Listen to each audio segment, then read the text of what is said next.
welcome. The first thing to say is that a knit along is you can do it at your own pace. It's nothing pressured. We're not here to kind of add any more pressure to your lives, but it's just a way of getting together, knitting the same pattern, and just cheering each other along basically as we go. Just bit of fun, bit of camaraderie. We used to do it on Instagram back in the day, and we all used to kind of share our hashtags, and we could see everyone's progress. But Instagram doesn't work like that anymore. Instagram hashtags don't work. So I've just noticed I'm off centre slightly. There we go, a bit better. Here we go. The texture pop blanket is, I'm not going to attempt to model the thing, but it's, get the right way around. So it's a large-ish lap blanket. It is, as the name implies, textured. So it has different panels of knit and purl stitches. Each panel is different. There's 9 panels in total. And if you can just do knit and purl stitches, that's absolutely fine. There's nothing complicated about it. It starts with seed stitch border, so it's nice and easy to start. The seed stitch, also called moss stitch, possibly in the US. I think, as ever, nations divided by a common language. We could basically knit one, purl one, worked over even stitches. So one row is knit one, purl one all the way across. Row back is purl one, knit one all the way across. So it's just a way of the nice non-curling border to it. Sometimes if you edge a blanket in garter stitch, it can curl up a bit, and it just irritates me. So the seed stitch is great for that. The pattern itself is based on fisherman's Gansey patterns, which traditionally use knit and purl stitches to make chevrons or diamonds, and it's that kind of style, but taken to a blanket, and it makes a really nice cozy. It's about a 50-inch square, the one that I've got. Obviously, you can size it up. You can make it bigger. You can make it smaller for a little baby blanket if you just want to do something simple. In terms of yarn choices, I've ended up going for basically, because I ordered loads of this stuff. It's Yarn Smith Merino DK. Also to say, the pattern's written for DK for double knitting, but it would work for worsted as well, and it would probably work for Aaron if you had enough yarn. So Yarn Smith, there you go, Merino DK. These come in 50-gram balls, and they're a really, really affordable yarn to say. They're 100% merino wool, and each one has 110 meters in. So obviously you need quite a few of them per blanket. But it's not going to break the bank.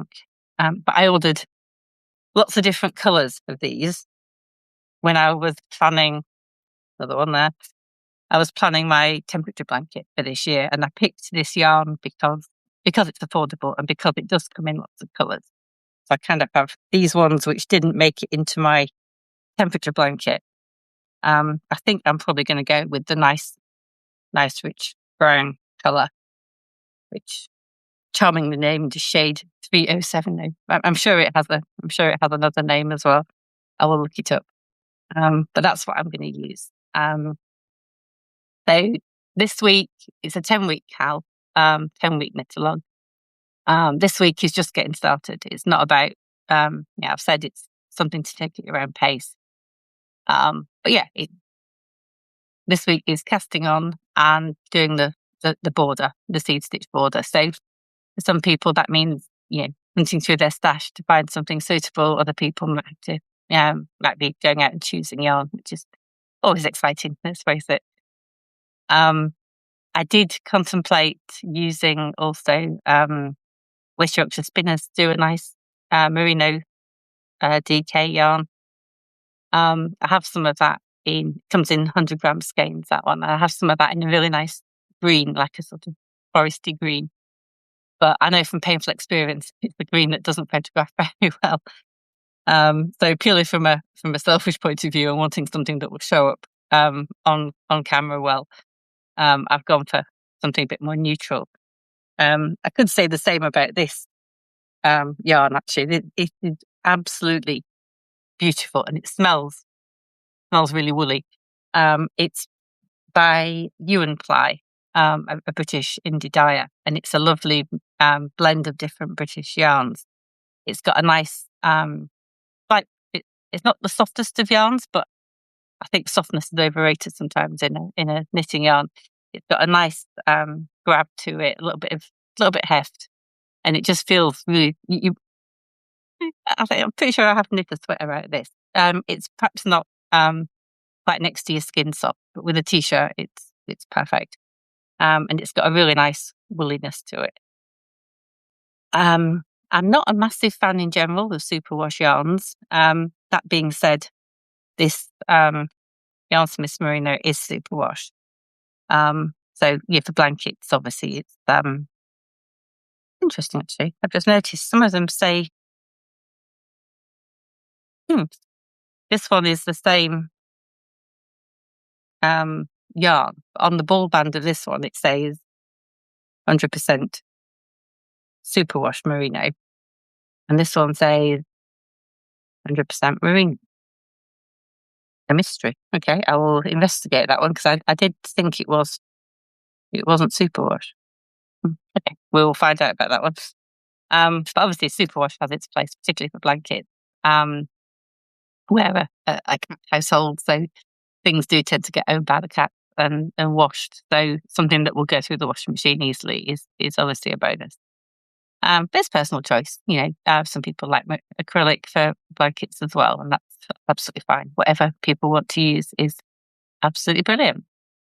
So yeah, welcome to the Knit Along. We're going to start. I'm going to cast on today. I'll share my progress in the chat on Substack. I'll send out a little message so that you've all got the link and you can all see it. The good thing about chat is that we can share photos as well. So it's the slightly annoying thing about Substack is if I make a post. So if it goes on the Substack page or on my page, I can leave pictures, but people in the comments can't. And I know that's something that Substack are working on. So yeah, it's not much fun having a little long if you can't actually show pictures of what you're doing as you go. So we'll do that in the chat thread. And then we can just kind of cheer each other on as we go. I'll probably do a separate thread for each week. So like, week 1, week 2, and so on. And we can take it from there. So welcome aboard. I'm going to stop now, and I'll make sure all the links are below this so that people, if they're just seeing this, then they can go and check out the pattern for themselves. And hope to see you soon in the chat. Thank you.